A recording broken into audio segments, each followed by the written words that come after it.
Now at noon, a car crashes into a Gresham apartment overnight. We'll hear from the family that was inside. And then what investigators have learned so far about the crash that killed former NASCAR driver Greg Biffle and his family. Plus, dozens of homes destroyed and damaged in Detroit. We'll take a closer look at that. And the Portland Fire's coaching staff is growing. The Hall of Famer they just welcomed as an assistant coach.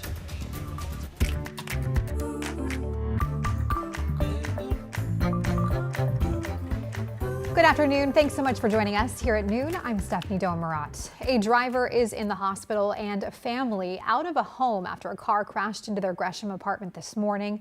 Take a look at this video of the damage. It happened just after 4 at the Sweetbriar Apartments on Northeast 172nd and Gleason. We are still waiting for more details from police, but witnesses say 2 cars collided, sending one into an apartment. Stacy Pennycook lives there and says all she heard was a bang before running outside to see the damage. She says had her son had a day off, he would have been right behind the wall that car smashed through.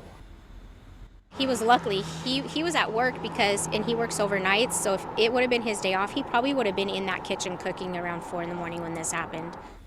Now, Pennycook says she spoke to the driver after the crash and he seemed to be okay, just in shock. No one else was hurt in this. Developing now, one person is in the hospital after a shooting in Southeast Portland. It happened around 5:30 last night on Southeast 60th Avenue. The person in the hospital has non-life-threatening injuries. Police say the shooter took off before they arrived, but they did find and seize 3 guns at the scene. So far, they have not made any arrests. Portland police are investigating after a woman was stabbed at a Pearl District bar. Jake Holter walks us through what we know.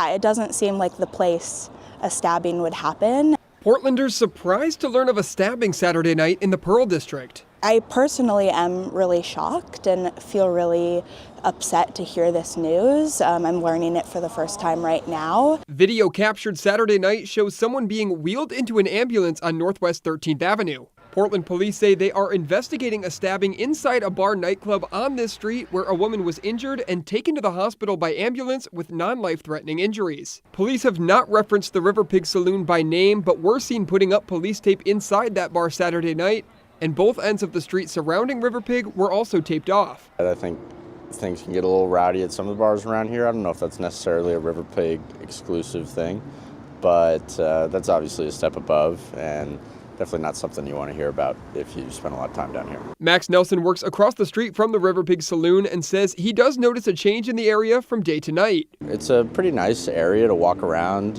when it's daylight out, but I think it kind of turns over, which makes sense. I mean, there's a lot of bars and stuff to do around here, and so whenever there's alcohol involved, you sort of invite the risk of people getting a little over their skis and a little rowdy. But Aubrey Boyd says she's here all the time and never feels unsafe. I feel like the Pearl District, I'm here a lot. I'm here as, a woman walking around here at night by myself. I think the Pearl District is still really safe. We stopped inside River Pig Saloon Sunday, but management told us they couldn't comment. Jake Holter, KGW News. Olympia Provisions in Portland is recalling nearly 2,000 pounds of its sausage because of possible contamination with metal. The recall involves the company's holiday kielbasa sausages with a best use by date of February 19th of 2026. The sausage was shipped to stores in Oregon, Washington, and California. It was also sold online. If you have this sausage, you are asked to throw it out or take it back to the store for a refund. All right, it is the Monday before Christmas. I've seen some sunshine out today, and Rod is showing us it may be sunny, but it looks like it might be cold too, Rod. So if I stand this way, yeah, I can feel the southwest wind just slamming against my backside. Probably about 15, 16 miles per hour sustained up here. That adds a chill, right?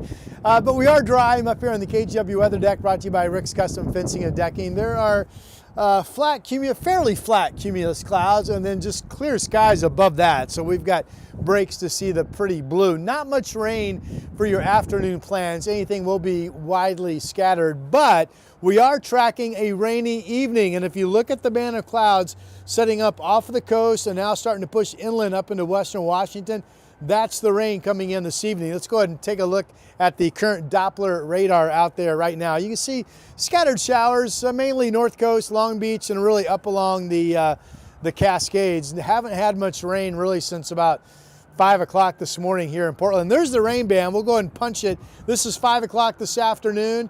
And then that is a solid rain band through about 8 o'clock this evening. So that's your rainy evening that could come with some gusty south winds as well. Right now, Chinook Winds Casino Resort camera in Lincoln City showing 49 degrees. One more sky camera. There's downtown.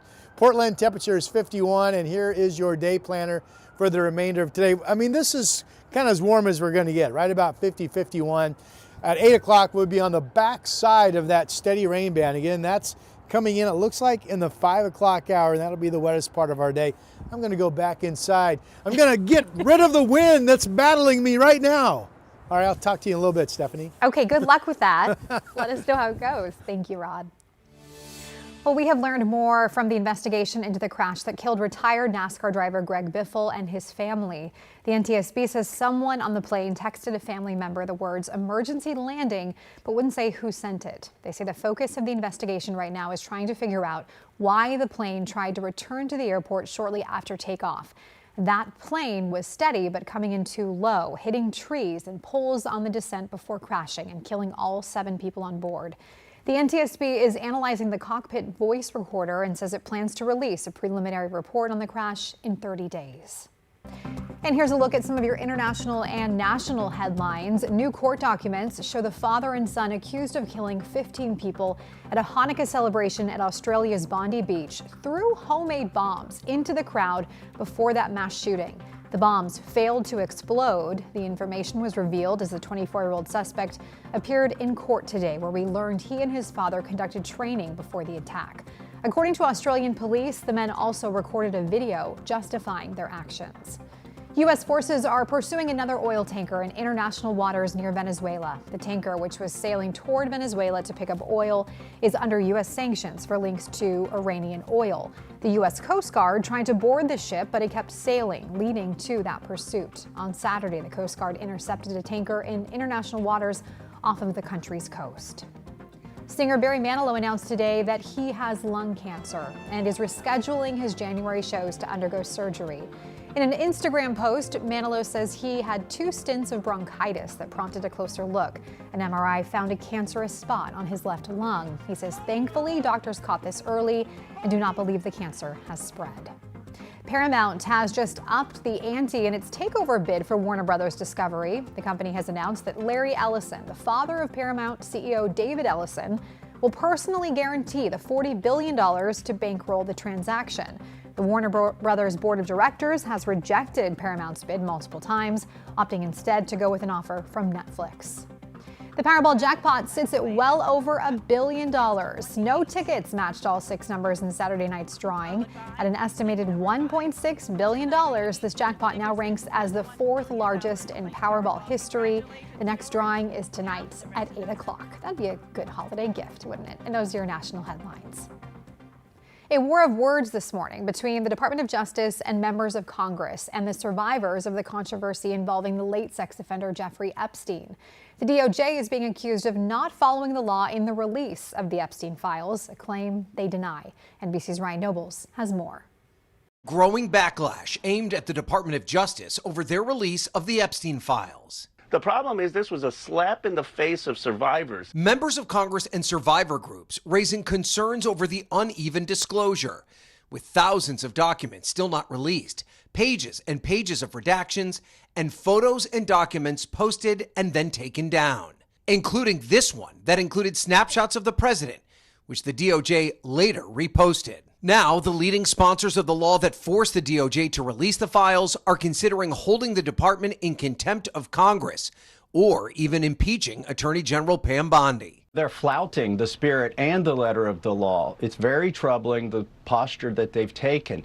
And I won't be satisfied until the survivors are satisfied. Deputy Attorney General Todd Blanche telling Kristen Welker the DOJ is not working to shield anyone, including President Donald Trump. If President Trump is mentioned, if there's photographs that we have of President Trump or anybody else, they of course will be released. The DOJ responding to the criticism by posting a lengthy fact sheet describing a, quote, arduous process and arguing the redactions and slow release are all part of their effort to protect the victims. Hundreds of lawyers looking at every single document and making sure that victims' names and any of the information from victims is protected and redacted. Sky Roberts' sister, Virginia Roberts Dufresne, was among the first survivors of Jeffrey Epstein to come forward and tell her story. I think we still have a big fight ahead of us. Dufresne took her own life in April. Her brother telling Hallie Jackson survivors are expecting a lot more from the DOJ. I think a lot of survivors are feeling a bit betrayed right now, too.